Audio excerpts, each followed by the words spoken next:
known by its map designation as Area 51. We're now learning Area 51, known as Area 51. Thank you for Near clearing that Area up. 51. Thank you. Known as Area 51. Because Area 51 is very important. They called him Jimmy, and everybody wanted to be his friend. Was good. Welcome here, Area 51, here with Jimmy, your host, here in Golden Era, your favorite channel. When it comes down to boxing, there's no other channel that does it like we do. We say the things that we really mean. And, you know, we're people who, and fans of boxing who like old school boxing. We just can't stand the new way that a lot of these fighters carry themselves in this new school of boxing, where a lot of the fans are even excusing these fighters to take just fights that don't make any sense. They excuse them from avoiding other fighters. And if you had just enough with that, then I think you're going to like this channel, because for us, like 90s boxing going down, that's the type of boxing that we like.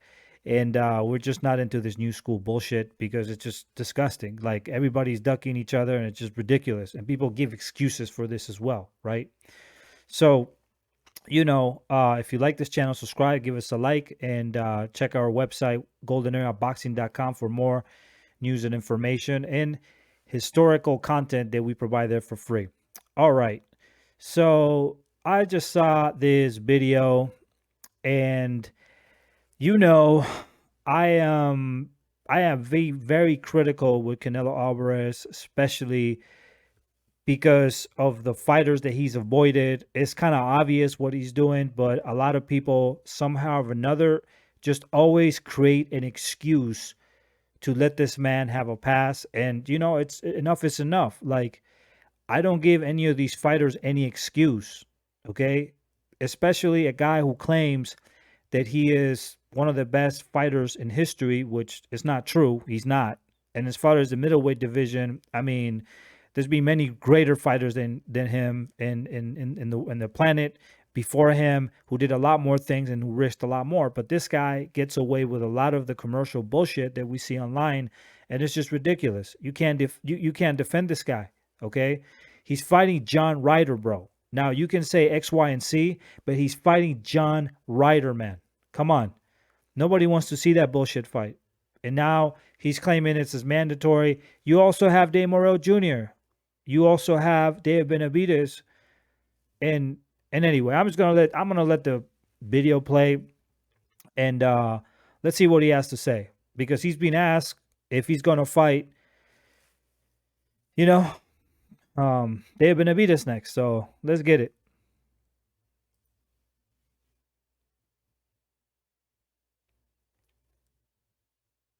Hey, what's up, everybody? Marcos Villegas for Fight Up TV, powered by Stagefront VIP, being joined with the undisputed champion at 168 pounds, Saul Canelo Alvarez, making his return back home in Guadalajara, Jalisco, Mexico, against John Ryder. Canelo, this year, what's your goal, man? What do you want to accomplish? What do you have envisioned for yourself this year? Obviously, everybody knows, no, right? The rematch with Bivol is my goal, but I will see. At the end of the day, we need to pass this fight first, and then start talking about the fight with Bivol.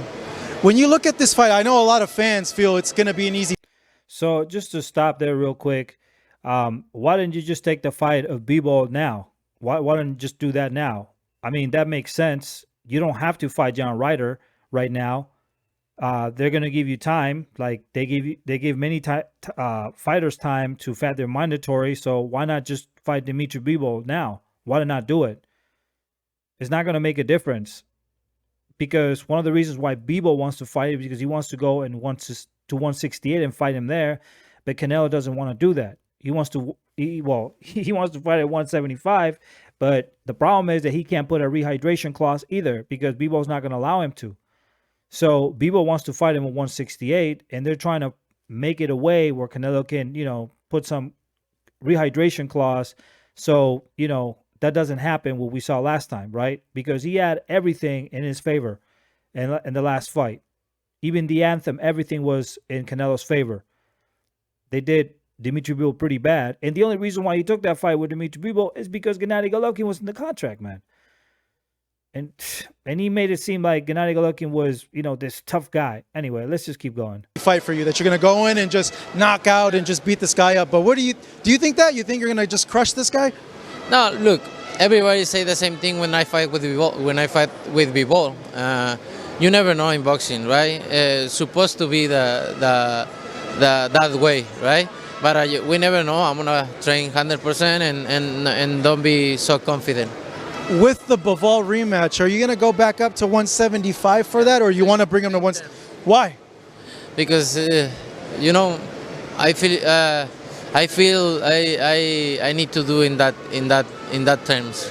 If David Benavidez beats Caleb Plant, is that interesting for you? Do you think that is now a big fight if he wins? Yeah, look, every fight is good for me and for the fans. Right? But my goal now is Bivol, and then we'll see. I mean, it's kind of obvious. If this guy really wanted to fight David Benavidez, he would say, "Yep, I'm gonna fight David Benavidez." I mean, why even look for Bivol next? It doesn't make any sense. Well, why not take David Benavidez? Like, he's in the same weight class. I mean, it doesn't make it. He doesn't even want the fight, man. He's not even saying, "Yeah, I'm gonna get David Benavidez after." See, that's a confident man. That's something that Bernard Hopkins and fighters like Bernard Hopkins used to say, "Yeah, I'll take him next. I'll take Kovalev next. It doesn't really matter. I'll fight him." This is not the same. I mean, anyway, man, he don't want the fight, man. Look at. I mean, he's even nervous, bro. He's even nervous. Like I say, right now my goal is Bivol, and then we'll see what happens. But if the fight with Bivol don't happen, then we look other things. Okay, we look other things, bro. Okay, you see, I hate when boxers do this shit. We look other things. We look other things. What are you gonna look at, bro? Edgar Berlanga? I guarantee you'll fight Edgar Berlanga. I guarantee. You know why? Because Eddie Hearn said he was going to fight Edgar Berlanga. And I said this long time ago. I said, after he finishes all the British fighters, which are, easy, what is he going to do? He's going to go for Edgar Berlanga, who's not even ranked. And Eddie Hearn was talking about a mega fight with Edgar Berlanga. That's what they're looking for, man. He don't want David Benavidez. He's never wanted him. And if you don't get David Benavidez, why are you not taking Dave Morrell Jr.? Like, Dave Morrell is also a dangerous fighter. Why don't get an old ghost like Demetrius Andrade? You avoided him in 154, 160 for undisputed championship. Why not fight him? He has more accomplishments than this other guy, John Ryder. Why not fight him? I mean, if you're going to get Berlanga, which is what they're talking about, just to let you know, why not just get Demetrius Andrade, who's more accomplished? See? This is the same bullshit over and over again. Many fighters do this. It's not just him. There are many fighters who do this shit. These fighters should be critiqued for what they do, man. Anyway, let's see what he says.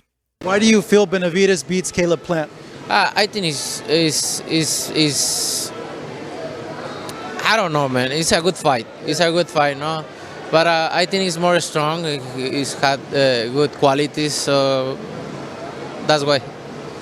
So as always, man, good seeing you. Appreciate it, man. That's supposed to be that way, right? What way? Benavidez beat Caleb. Yeah. We'll see. We'll see.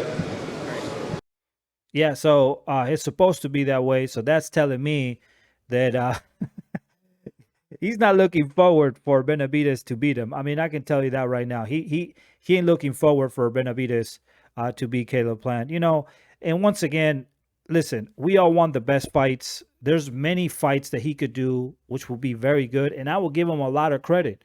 If he beats somebody like Dave Morrell Jr. or David Benavidez, who are much tougher, who've done a lot more, who are more dangerous than John Ryder, he's going to get credit whether he wins or loses.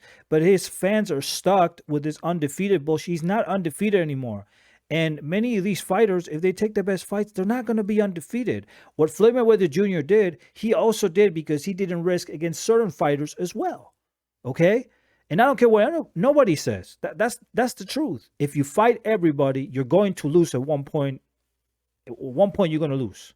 Okay? At one point, you're going to lose. That's just the records that you see in UFC, for example, or Muay Thai, or old school boxing. That's actually true. Those are actually correct records because you should be losing if you fight the most dangerous opponents. But he's telling you, well, I'm going to look, and then there was another interview. He said, yeah, payday. He's talking about David Benavidez, like payday, bro, payday. You were offered $100 million to fight Charlo and David Benavidez. $100 million, and you chose $80 million with Dmitry Bivol and Gennady Golovkin, and you only chose that because Gennady Golovkin was in the contract, and you're gonna beat him, and he was moving up. Come on, man. Come on, bro. I'm just so tired of this dude. I really hope he retires. He's garbage to me. And honestly, anybody that follows this guy, he should be ashamed of following boxing, because this is not the type of boxers that we want in our sport. If we want fighters to fight each other and risk, this is not the type of fighter. It's not, like I say, he's not the only one. There's Jermall Charlo, him, Gennady Golovkin. There's so many of these fighters doing this garbage. Jaime Mujia. There's so many of them, bro. There's so many of them. And everybody keeps giving them an excuse. Bro, if you give them excuses, they're going to keep doing what they're doing, because they say, oh, he has my backup. Oh, my fans back me up. Come on, man. Get out of here. All right, so give us a like, subscribe here, and, show us love here in Golden Era. Check out goldeneraboxing.com for all the boxing aficionados, and we check you out later. Peace out, and to the next one. Deuces Cruces.